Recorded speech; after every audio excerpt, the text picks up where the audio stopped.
दोस्तों, मैं आयुष्मान पांडे आप सभी का स्वागत करता हूं द इंडिया पोस्ट चैनल में। और द इंडिया पोस्ट की हमेशा से एक मुहिम रही है कि उन लोगों से मिलाने की जो आपकी जिंदगी में एक प्रेरणा देते हैं, एक मकसद देते हैं कि आप क्या कर सकते हो अपने देश के लिए। आज हमारे साथ है चेतन खड़े जी, जो कि एक राष्ट्रवादी कवि है। तो चेतन खड़े जी, आपका बहुत बहुत स्वागत है द इंडिया पोस्ट चैनल में। तो चेतन जी, आप ये बताइए कि आपको प्रेरणा कहाँ से मिली ऐसी राष्ट्रवादी कविताएं लिखने की। बताना चाहूँगा कि मेरे पूज्य पिताजी श्री राजनारायण खरे जी, जो कि एक बहुत अच्छे कवि हैं, आप हिंदी भाषा एवं बुंदेली भाषा के अच्छे कवि होते हैं। बचपन से मुझे उनसे कविता के संस्कार मिले और बचपन से उन्होंने राष्ट्रकवि मैथिली शरण गुप्त, श्याम नारायण पांडे जी या चाहे आप दिनकर जी हों, इनकी कविताओं का हमसे वाचन करवाया, हमसे पाठ करवाया। तो वही संस्कार हैं कि जो आगे चलकर हमारी लेखनी भी राष्ट्रवाद की तरफ, ओज की तरफ, वीर रस की तरफ प्रवाहित होती चली गई और मुझे राष्ट्रवादी कविताएं करने का अवसर मिला। मेरा जन्म बुंदेलखंड में हुआ। बुंदेलखंड वो मिट्टी होती है, वो धरती होती है जो कला, कृपाण और कलम की धनी माटी होती है। यहाँ एक से एक बढ़कर कवि हुए, एक से एक बढ़कर कलाकार हुए और एक से एक बढ़कर योद्धा हुए। तो उस मिट्टी का भी प्रभाव ऐसा है कि जो अपने आप ही हमारी लेखनी राष्ट्रवाद की तरफ अग्रसर हो गई, क्योंकि उस मिट्टी के बारे में मैं कहा करता हूँ कि हवन में मंत्र के संग गंधवा अंगार बोलेगा, हवन में मंत्र के संग गंधवा अंगार बोलेगा, हमारी कलम बोलेगी तेरा अखबार बोलेगा। हवन में मंत्र के संग गंधवा अंगार बोलेगा, हमारी कलम बोलेगी तेरा अखबार बोलेगा।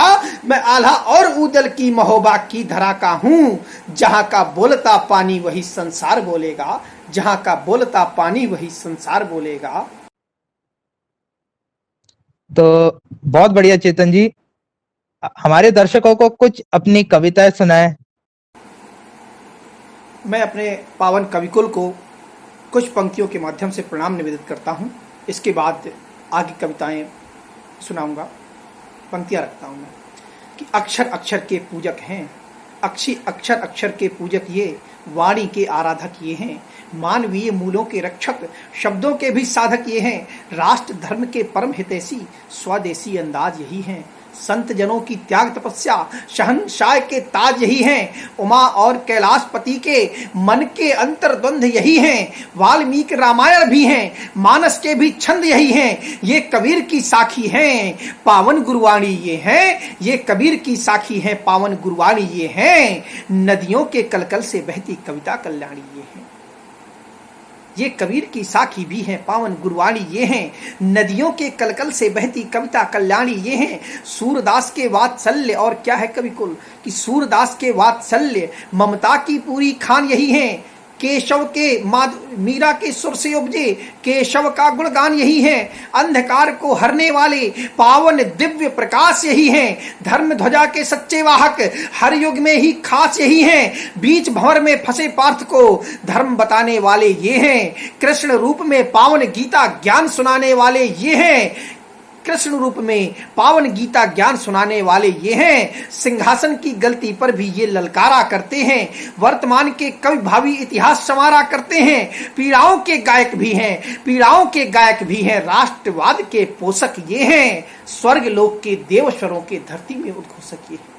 पीड़ाओं के गायक भी हैं, राष्ट्रवाद के पोषक ये हैं, स्वर्ग लोक के देवस्वरों के धरती में उद्घोषक ये हैं। और क्या होती है कविता कि कवि मुख से झरती कविता एक पतंगा होती है, कवि मुख से झरती कविता एक पतंगा होती है, अलंकार रस छंद मिले तो कविता गंगा होती है, घोर निराशा में आशा दे कविता पार लगाती है, अनाचार अधर्म अनीत के सन्मुख ललकार लगाती है, पथ के भूले बिसरों को यही राह दिखलाती है, सुप्त शिराओं के भीतर पौरुष यही जगाती है। वो कविता है, वो कविता है जो शिशु के सुर से किलकार रही होती, वो कविता है जो माँ के मुख से पुचकार रही होती, वो कविता है, वो कविता है जो नेत्र बंद करके पुकार सुन लेती है, वो कविता है जो नेत्र बंद करके पुकार सुन लेती है, पिता रूप में जो बच्चे की हर गुहार सुन लेती है, वो कविता है, वो कविता है जिसमें रिश्तों के पावन पल्लव खिलते हैं, वो कविता है जिसमें रिश्तों के पावन पल्लव खिलते हैं, वो कविता है जहां संवेदना के कुछ अंकुर मिलते हैं, वो कविता है,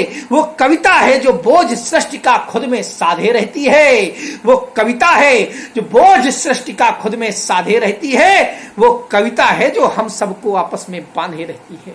वो कविता है जो बोझ सृष्टि का खुद में साधे रहती है। वो कविता है जो हम सबको आपस में बांधे रहती है। और क्या है कविता? वो कविता है जो पलक झपकते ही इतिहास रच जाती है। वो कविता है जो पलक झपकते ही इतिहास रच जाती है। वो कविता है जिससे राय प्रवीण की असमत बच जाती है। वो कविता है जो पलक झपकते ही इतिहास रच जाती है। वो कविता है जिससे राय प्रवीण की असमत बच जाती है। वो कविता है जो बेला कल्याणी की लाज बचाती है। वो कविता है जो एक निराधम को उसकी औकात बताती है। वो कविता है जिसको सुनबाजी थाल छोड़कर आते हैं। वो कविता है जिसको सुनबाजी थाल छोड़कर आते हैं 10 दिन की दूरी केवल 2 दिन में पूरी कर जाते हैं। वो कविता है जो पृथ्वी को गोरी का प्रमाण दे देती है। वो कविता है जो पृथ्वी को गोरी का प्रमाण दे देती है। वो कविता है जो सभा मध्य छाती में बाण दे देती है। वो कविता है जो सभा मध्य छाती में बाण दे देती है। वो कविता है जो सभा मध्य छाती में बाण दे देती है। इसीलिए पावन कविकुल को शत शत शीश नवाता हूं। मुझको दो आशीष कविता के कुछ शब्द सुनाता हूं। मुझको दो आशीष यहाँ कविता के कुछ शब्द सुनाता हूं। ये ऋषियों की पुण्य धरा, ये वीरों की परिपाटी है। ये ऋषियों की पुण्य धरा, ये वीरों की परिपाटी है। जिसमें देवों ने जन्म लिया वो पूजनीय ये माटी है। ये ऋषियों की पुण्य धरा, ये वीरों की परिपाटी है। जिसमें देवों ने जन्म लिया वो पूजनीय माटी है। ये संस्कार की जननी है, ये शुचिता की परिचायक है। ये सदाचार की रक्षक है, बहुविध पूजन के लायक है। ये संस्कार की जननी है, ये शुचिता की परिचायक है। ये सदाचार की रक्षक है, बहुविध पूजन के लायक है। इसके अंचल में स्वयं राम वनवासी समय बिताते हैं। इसमें ही रह के तुलसीदास पावन सा काव्य रचाते हैं। इसमें प्रकृति के सभी रंग ऋतुओं का रूप सुनहरा है। इसमें नदियों की कलकल है, पर्वत शिखरों का पहरा है। नदनाल कछारों ने इसके अनगिन जीवन भी चेत किए। अनगिन वीरों की साक्ष रही, अनगिन इसने रणखेत किए। अनगिन वीरों की साक्ष रही, अनगिन इसने रणखेत किए। इसके पानी में तेज और पानी में खून समाया है। पानी में इसके स्वाभिमान पानी ने परोस जाया है। इसके पानी को देख स्वयं पानी सा हो जाता। इसके पानी को देख स्वयं पानी सा हो जाता। पानी का ऐसा तेज देख मानस बलिदानी हो जाता। पानी में इसके लहू से लाल लाल ये पानी है। पानी में इसके लहू से लाल लाल ये पानी है। पानी का ऐसा रूप देख पानी भी पानी है। पानी में इसके शौर्य भरा, पानी में इसके शौर्य भरा, पानी में भरा हौसला है। पानी में इसके शौर्य भरा, पानी में भरा हौसला है। पानी में इसके दांव पेच, पानी में युद्ध कला है। पानी में पूरी दुनिया की बहती जितनी भी धारें हैं, हिंदुस्तान के पानी में उससे ज्यादा तलवारें हैं। पानी में पूरी दुनिया की बहती जितनी भी धारें हैं, हिंदुस्तान के पानी में उससे ज्यादा तलवारें हैं। और एक कविता अपने देश के नौजवानों को जागृत करते हुए मैं निवेदित करता हूं। अगर अपने देश के स्वाभिमान और शौर्य को मैं जागृत कर पाया तो निश्चित तौर पर मेरा लिखना सार्थक होगा। पंक्तियां निवेदित करता हूं मैं कि उठो देश के नौजवानों, शिवराणा की ललकार उठो देश के नौजवानों, शिवराणा की ललकार उठो। हल्दी घाटी के वीर उठो, व दिल्ली की हुंकार उठो भरतवंश के वीरों, पार्थ गांडीव की टंकार उठो भरतवंश के वीरों, पार्थ गांडीव की टंकार उठो। मातृभूमि की रक्षक रानी झांसी की तलवार उठो। मातृभूमि की रक्षक रानी झांसी की तलवार उठो। भरतभूमि भारत की शक्ति पुनः बताने आया हूं। भरतभूमि भारत की शक्ति पुनः बताने आया हूं। आर्यावर्त के स्वाभिमान की गाथा गाने आया हूं। काश्मीर से कन्या तक घर घर के वीर जवान उठो। ध्वनि भेदक दशरथ व पृथ्वी के तीर महान उठो। भगीरथी की तपोपावनी मां गंगे की सब संतान उठो। परशुराम के परश और चाणक्य शिखा की शान उठो। परशुराम के परश और चाणक्य शिखा की शान उठो। तुम धीर वीर व ज्ञानी हो, बस यही बताने आया हूं। भरतभूमि भारत की गाथा पुनः सुनाने आया हूं। आर्यावर्त के स्वाभिमान की गाथा गाने आया हूं। और क्या है मेरा देश। उठो राजवंश के शावक, उठो राजवंश के शावक, धाय पन्ना के बलिदान उठो, वीर बुंदेलों की शान उठो, छत्रसाल की आन उठो, दुर्गा कर्मासी ललनाओ व लक्ष्मी अमिट निशान उठो। उठो देश के युवा रक्त, उठो देश के युवा रक्त, अभिमन्यु सिंह समान उठो। उठो देश के युवा रक्त, अभिमन्यु सिंह समान उठो। इस माटी के ही वीरों की, इस माटी के ही वीरों की गाथा याद दिलाने आया हूँ। भरत भूमि भारत की शक्ति पुनः बताने आया हूँ। आर्यावर्त के स्वाभिमान की गाथा गाने आया हूँ। ऋषियों के तपबल से पोषित, ऋषियों के तपबल से पोषित, ऋषियों के तपबल से पोषित भारत की तरणाई उठो। सत्य सनातन वैदिक वाली केसरिया अंगड़ाई उठो। कुरुक्षेत्र के युद्ध भूमि वाले, कुरुक्षेत्र के युद्ध भूमि वाले तुम गीता ज्ञान उठो। कुरुक्षेत्र के युद्ध भूमि वाले तुम गीता ज्ञान उठो। और द्रुपद की सभा बीच अर्जुन के शर संधान उठो। और द्रुपद के सभा बीच अर्जुन के शर संधान उठो। वही आस विश्वास वही मैं खास जगाने आया हूँ। भरत भूमि भारत की गाथा पुनः बताने आया हूँ। आर्यावर्त के स्वाभिमान की गाथा गाने आया हूँ। आर्यावर्त के स्वाभिमान की गाथा गाने आया हूँ। सिंहों सी गर्जन तुम में हो, सिंहों सी गर्जन तुम में हो, भावी इतिहास तुम्हारा हो। सिंहों सी गर्जन तुम में हो, भावी इतिहास तुम्हारा हो। भू शैल गगन तक शोभित हो, इनमें ही वास तुम्हारा हो। भावी इतिहास तुम्हारा हो, भूशैल गगन तक शोभित हो, इनमें ही वास तुम्हारा हो। सागर सौ फनता लहू रहे, सागर सौ फनता लहू रहे, ऐसा उल्लास तुम्हारा हो।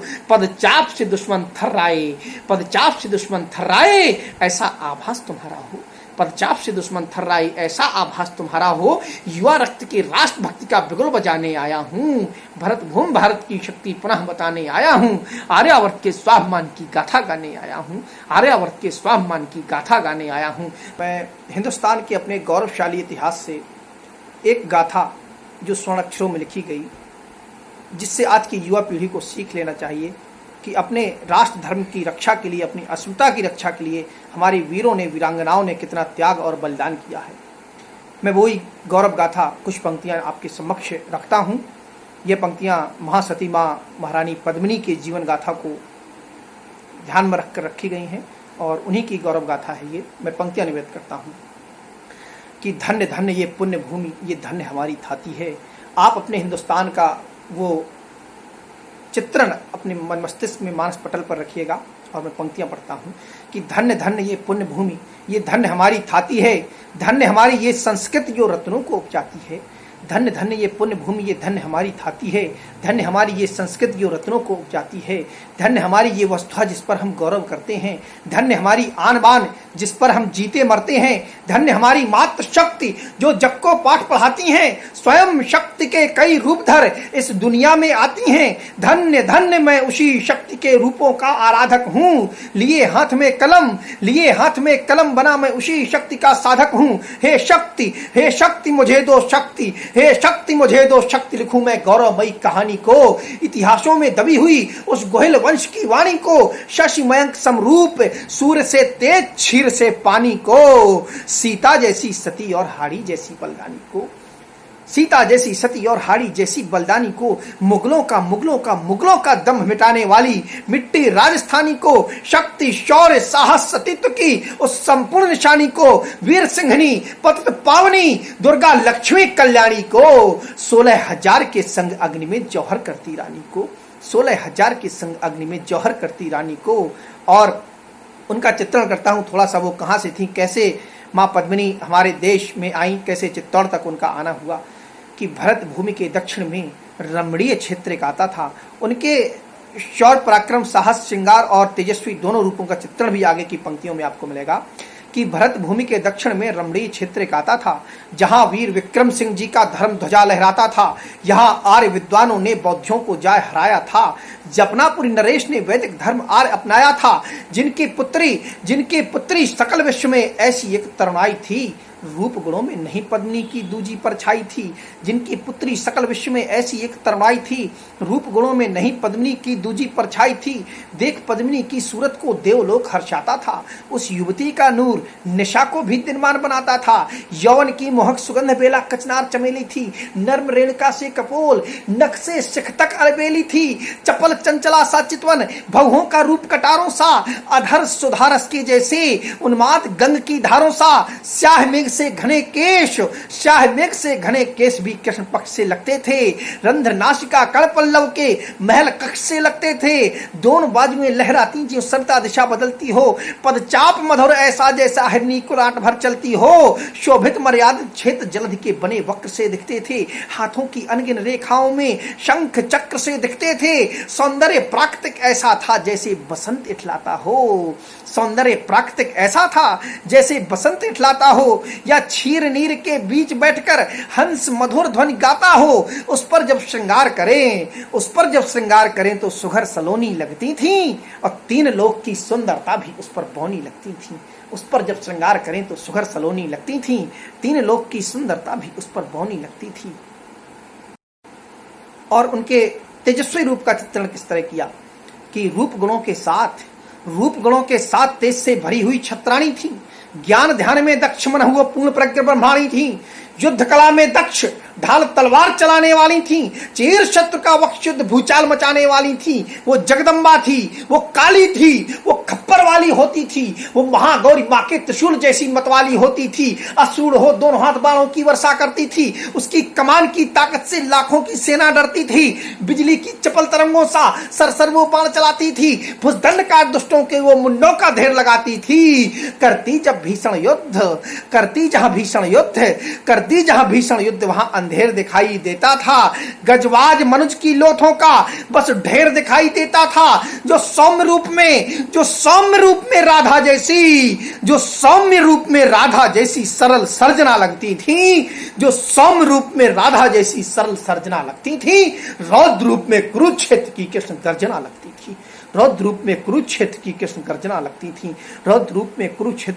गर्जना लगती थी। और इसके बाद बीच का कुछ चित्रण मैं आगे बढ़ाता हूं।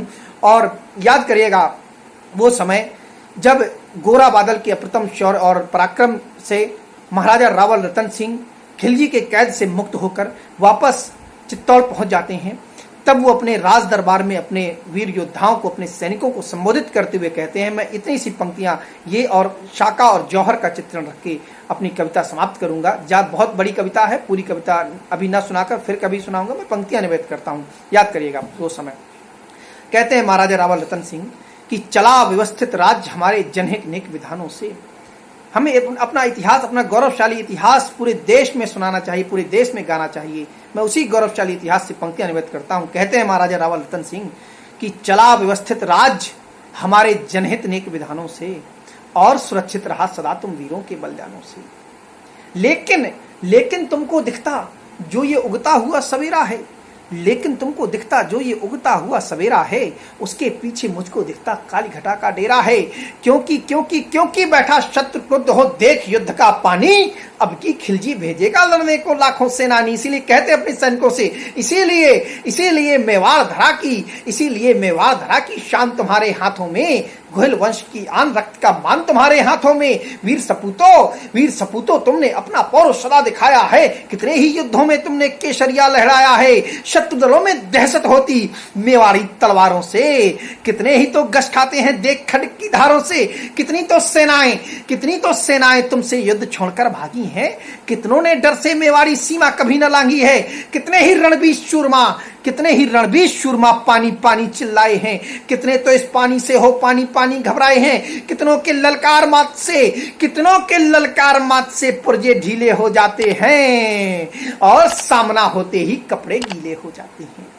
कितनों के ललकार मात से पुर्जे ढीले हो जाते हैं, और सामना होते ही कपड़े गीले हो जाते हैं। तब कहते हैं वो अपने सैनिकों से और संबोधित करते हुए आगे बढ़ाते हैं कि लेकिन अब की अग्नि परीक्षा है सबकी शमशीरों की। शाका युद्ध चुनौती होती रण के असली वीरों की। वो शाका के लिए अपने सैनिकों को तैयार करते हैं। कहते हैं कि लेकिन अब की अग्नि परीक्षा है सबकी शमशीरों की, शाका युद्ध चुनौती होती रण के असली वीरों की। चले जाएं वो सैनिक जिनको अंतिम युद्ध गवारा हो, चले जाएं वो सैनिक जिनको अंतिम युद्ध गवारा हो, मातृभूमि से ज्यादा कुछ भी और जिन्हें अब प्यारा हो। चले जाएं वो जिनको घर की बेहद याद सताती हो, चूड़ी बिंदिया कंगना रोली जिनको ज्यादा भाती हो। शाका करने से भी बेहतर जिनको अपना घर लगता हो, और काल से ताल ठोकने में जिनको डर लगता हो। शाका करने से भी बेहतर जिनको अपना घर लगता हो, और काल से ताल ठोकने में जिनको डर लगता हो। लौट जाएं वो जिन्हें जिंदगी की ज्यादा अभिलाषा हो, शेष न जिनकी तलवारों में भीषण रक्त पिपासा हो। लौट जाएं वो जिन्हें फिक्र हो निज घर बार चलाने की। चले जाएं वो जिन्हें आस हो पुनः लौटकर आने की। चले साथ में जितने सब इतिहास बनाने वाले हो, शाका की झांकी की सच्ची शान बढ़ाने वाले हो। लाखों की सेना में हाहाकार मचाने वाले हो, स्वयं काल के सम्मुख भी जो ना घबराने वाले हो। लाखों की सेना में हाहाकार मचाने वाले हो, स्वयं काल के सम्मुख भी जो ना घबराने वाले हो। इतना सुनते ही मेवाड़ी सैनिक सब हुंकार उठे। खींच म्यान से तलवारें जय जय एकलिंग पुकार उठे। जय महावीर देव, जय महादेव, जय महादेव, जय महाकाल सब एक साथ ही बोल उठे। जय चामुंडा की बोल बाजुओं के सब बंधन खोल उठे। जीते जी इस मिट्टी पर अभिमान हमारा जेवर है। जीते जी इस मिट्टी पर अभिमान हमारा जेवर है। कोहिल वंश की आन बान व शान हमारा जेवर है। हम पहन केशरी बाना रण में अब भूचाल मचा देंगे। खिलजी की सेना को टिड्डी दल सा काट भगा देंगे। रे करो केशरी तिलक लहू से धरती लाल दिखाई दे। रे करो केशरी तिलक लहू से धरती लाल दिखाई दे। कूच करो शाका को बस आंखों में काल दिखाई दे। अब वो चित्रण देखिएगा, वो मेवाड़ी योद्धा, वो राजपूत सैनिक, वो चित्तौड़ी चीते किस तरह दुर्ग के बाहर आते हैं अंतिम युद्ध के लिए। वो जीवंत करना चाहता हूं कि खुले दुर्ग के द्वार आग का वो दावानल फूट गया। खुले दुर्ग के द्वार आग का वो दावानल फूट गया। चित्तौड़ी चीते निकल पड़े, गुब्बार रेत का छूट गया। हाथी घोड़े पैदल सैनिक अपने मोहरे तान चले। बरछी भाले तलवारें ले चुन चुन तीर कमान चले। बच्चे बूढ़े नौजवान सब लिए दुधारी तन बैठे। आंखों में अंगार लिए वो खिलजी दल पर ठन बैठे। महाराणा के सैनिक आगे बढ़कर मृत्यु बांट रहे थे। खिलजी की सेना को गाजर मूली जैसा काट रहे थे। रावल का घोड़ा भी रण में अमर कहानी गढ़ता जाता। रतन सिंह को लिए शत्रुओं की सेना पर चढ़ता जाता। एक पल में वो उधर दिखे दूजे फरार हो जाता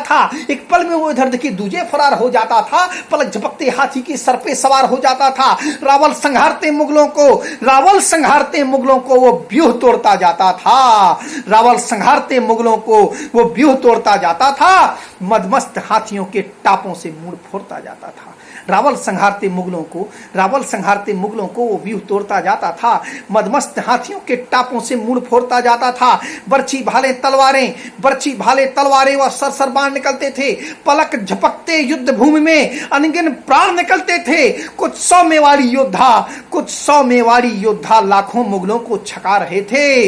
मुट्ठी भर मेवाड़ी योद्धा लाखों मुगलों को छका रहे थे। शाका करके मातृभूमि का अपना कर्जा चुका रहे थे। मुट्ठी भर मेवाड़ी योद्धा लाखों मुगलों को छका रहे थे। शाका करके मातृभूमि का अपना कर्जा चुका रहे थे। युद्ध भूमि में जगह जगह पर कटे हुए धर्मुंड पड़े थे। कहीं अश्व के 2 टुकड़े, कहीं गजों के सुंड पड़े थे। कुछ की अंतड़ियां बाहर थीं, कुछ हाथ बिना चिल्लाते थे। कुछ शीश बिना चिल्लाते थे। शीश अलग थे। कुछ वीरों के धड़ तलवार चला चलाते थे। गजवाज मनुज की लोथ युद्ध की अमर कहानी कहती थी। नदियां उफान में आकर सारी लाल लहू की बहती थी। मेवाड़ी धरती लाल हुई, शाका का अमर विधान हुआ। मुगल सल्तनत से लड़ते जिन वीरों का बलिदान हुआ। गजवाए हिंद को रोका जिनने, गजवाए हिंद को रोका जिनने, पुष्प उन्हें अर्पण कर लो। जौहर शाका के लाखों बलिदानों का तर्पण कर लो। जौहर शाका के लाखों बलिदानों का तर्पण कर लो। जौहर शाका के लाखों बलिदानों का तर्पण कर लो। और एक चित्र तो ये चल रहा है कि शाका के लिए वो मेवाड़ी योद्धा प्रस्थान करते हैं और दूसरी तरफ एक महल के अंदर भी एक इतिहास रचा जा रहा है। वो इतिहास जो हिंदुस्तान की आन बान और शान के लिए रचा गया, जो अस्तित्व की रक्षा के लिए रचा गया, जो अपने धर्म की रक्षा के लिए रचा गया, जो अपने स्वाभिमान की रक्षा के लिए रचा गया, वो इतिहास, वो पावन जौहर का चित्रण कुछ पंक्तियों में निवेदित करता हूँ, सुनिएगा। महारानी माँ पद्मनी अपनी वीरांगनाओं को, सखियों को, रानियों को, सहेलियों को किस तरह महल के अंदर संबोधित करती हैं, उसका चित्रण देखिए। कहती हैं वो कि सबकी अस्मत रहे सुरक्षित वो कर्तव्य निभाना है। सबकी अस्मत रहे सुरक्षित वो कर्तव्य निभाना है। चित्तौड़ दुर्ग के अंदर हमको उत्सव भव्य मनाना है। सबकी अस्मत रहे सुरक्षित वो कर्तव्य निभाना है। चित्तौड़ दुर्ग के अंदर हमको उत्सव भव्य मनाना है। याद करें जिसको दुनिया में ऐसी शिक्षा दे जाएं, याद करें जिसको दुनिया हम ऐसी शिक्षा दे जाएं। कुल का गौरव अमर रहे वो अग्नि परीक्षा दे जाएं। कोई दरिंदा जीते जी इस छाया को ना छुपाए, कोई दरिंदा जीते जी इस छाया को ना छुपाए, और मृत्यु के बाद तपी इस काया को ना छुपाए। जिसे सोचकर मुगल पीढ़ियां कई जन्म तक संकित हो, अमर कथा का यही पाठ्यक्रम इतिहासों में अंकित हो। पतिव्रताओं का धर्म मिटे, पतिव्रताओं का धर्म मिटे, इतने कच्चे जज्बात नहीं। पतिव्रताओं का धर्म मिटे, इतने कच्चे जज्बात नहीं। और दुर्ग जीत पद्मन को पाले, खिलजी की औकात नहीं। पतिव्रताओं का धर्म मिटे, इतने कच्चे जज्बात नहीं। दुर्ग जीत पद्मन को पाले, खिलजी की औकात नहीं। छत्राणी के ऐसे तेवर सबके अंतस उतर गए। छत्राणी के ऐसे तेवर सबके अंतस उतर गए। जौहर के पावन यज्ञ हेतु सबके मुखमंडल निखर गए। सबने अखंड संकल्प लिया उस दिव्य कुंड में जलने का, इस शरीर को त्याग आत्मा का परिधान बदलने का। जय एक लिंग की बोल, जय एक लिंग की बोल, एक ईश्वर मिलीन हो जाने को। इस पंच तत्व की काया को पांचों में पुनः मिलाने को। जौहर का व्रत धरने को, जौहर का व्रत धरने को खुद को तैयार लगी करने। सभी सुहागन खुशी खुशी 16 श्रृंगार लगी करने। पहला श्रृंगार स्नान किया। क्या थे वो पावन पुनीत 16 श्रृंगार, उसका चित्रण करता हूं कि पहला श्रृंगार स्नान किया। पहला श्रृंगार स्नान किया तो माँ गंगा बलिहारी थी। पहला श्रृंगार स्नान किया तो माँ गंगा बलिहारी थी। दूजा श्रृंगार शुर्क सारी अपने सुहाग की धारी थी। फिर बिंदिया लगाई माथ में सौभाग्य की रेखा धरी। नैन काजल से भरे फिर माथ पे बेंदी धरी। पायल अंगूठी चूड़ियां बिछिया महावर भी किया। नथ कर्ण कुंडल बाज बंधुआ बालों पे गजरा लिया। सौभाग्य के उस सूत्र संग मेहंदी रचाई हाथ में। गा रही सब गीत मंगल एक स्वर एक साथ में। सौभाग्य के उस सूत्र संग मेहंदी रचाई हाथ में। गा रही सब गीत मंगल एक स्वर एक साथ में। चल पड़ी सब यज्ञ में आहूत दिव्य करने को। व्रत धारने का जौहर को अनुष्ठान भव्य करने को। पहले पद्मन, अब वो चित्रण जीवंत करता हूं कि पहले पद्मन फिर सब नारी फिर मात्र शक्ति बाल आए हैं। पहले पद्मन फिर सब नारी फिर मात्र शक्ति बाल आए हैं। एक हाथ शीतल दूजे पूजा थाल सजाए हैं। 16,000 देवियों के चलने से धरा धधकती है। पल पल बढ़ती जाती वो जहां धू धू आग धधकती है। कुछ पल में ही सभी देवियां उस सुरंग के द्वार खड़ी हैं। उसके भीतर अग्नि कुंड में जलने को तैयार खड़ी हैं। आज कुंड की लपटों में भी अद्भुत ही ज्वालाएं हैं। मानो अग्निदेव उन सबको घर ले जाने आए हैं। कभी लगे कि यज्ञ कुंड में ज्वालामुखी पिघलता है, कभी लगे कि यज्ञ कुंड में ज्वालामुखी पिघलता है, कभी लगे कि लपटों में ही चक्र संचलता है, कभी लगे कि सिंधु तीर राघव ने चाप चढ़ाए हैं, कभी लगे कि गोद होलिका के प्रहलाद समाये हैं, कभी लगे कि सिंधु तीर राघव ने चाप चढ़ाए हैं, कभी लगे कि गोद होलिका के प्रहलाद समाये हैं, कभी लगे कि लपटों लपटों में, कभी लगे कि लपटों में खुद मां जगदम्बा आई हैं, कभी लगे कि अग्नि परीक्षा देती सीता माई हैं, कभी लगे कि सूर्यदेव, कभी लगे कि सूर्यदेव उनके समीप ही आते हैं, कभी लगे कि श्री कृष्ण केसरिया चीर बढ़ाते हैं, कभी लगे कि सूर्यदेव उनके समीप ही आते हैं, कभी लगे कि श्री कृष्ण केसरिया चीर बढ़ाते हैं। इतना दिखते ही मां पद्मन अपना जौहर बना गई, दिव्य कुंड की ज्वाला को पावन पुनीत वो बना गई। सभी देवियों के चरणों में पुष्प सुमन अर्पण कर लें। धर्म जागरण का व्रत लेके उन सब का तर्पण कर लें। सभी देवियों के चरणों में पुष्प सुमन अर्पण कर लें। धर्म जागरण का व्रत लेके उन सब का तर्पण कर लें। आपकी कविताएं सही में लोगों को जागरूक करने के लिए काफी है। आज की युवा को आप क्या संदेश देना चाहते हो? जी देखिए, युवा किसी भी देश का भविष्य होते हैं और नौजवानों के कंधों पर ही देश के स्वर्णिम भविष्य की जिम्मेदारी होती है। एक कलमकार होने के नाते मेरी जिम्मेदारी है, जिसका मैं कोशिश करता हूं कि पूरी तरह निर्वहन करूं। सबसे बड़ा धर्म राष्ट्र धर्म होता है, तो मैं उसी राष्ट्र धर्म को जागृत करने के लिए अगर अपने एक भी युवा साथी के हृदय में मैं राष्ट्र धर्म की वो तरंगे हिलोर दिला सकूं, वो तरंगे जागृत कर सकूं, तो मैं अपनी लेखनी को धन्य समझूंगा। तो मैं उसी शैली में एक कविता की कुछ पंक्तियां अपने युवाओं को संदेश के रूप में कहना चाहूँगा, सुनाना चाहूँगा। श्याम नारायण पांडे जी ने पंचचामर छंद में बहुत कविताएं लिखी, बहुत अच्छा लिखा। मैं उसी छंद में पंचचामर छंद के माध्यम से एक कविता के द्वारा अपने युवाओं को एक संदेश देना चाहता हूं। आप स्वयं स्पष्ट कर लेंगे कि उठो उठो जवां उठो सुधीर कारवां उठो, उठो उठो जवां उठो सुधीर कारवां उठो, हुंकार के उठो उठो जवां उठो, सुनो पुकार मात की दहाड़ के बढ़े चलो, नदी पड़े फलांग लो पहाड़ पे चढ़े चलो, नदी पड़े फलांग लो पहाड़ पे चढ़े चलो, सुगम्य राह की भला रखो न आश भी कभी, कुपंथ पंथ चाह को रखो न पाश भी कभी, तजो सभी मलाल को विराट हो अड़े चलो, भजो शिवा कराल को बढ़े चलो भजो शिवा कराल को बढ़े चलो, भुजंग तो पड़े रहे सदा सुगंधि छाव में, अनीति संग जो चला तपा सदा कुठाव में, अधर्म साथ जो रहा सुखी कभी रहा नहीं, धरा उसे पुकारती अनीति जो सहा नहीं, धरा उसे पुकारती अनीति जो सहा नहीं,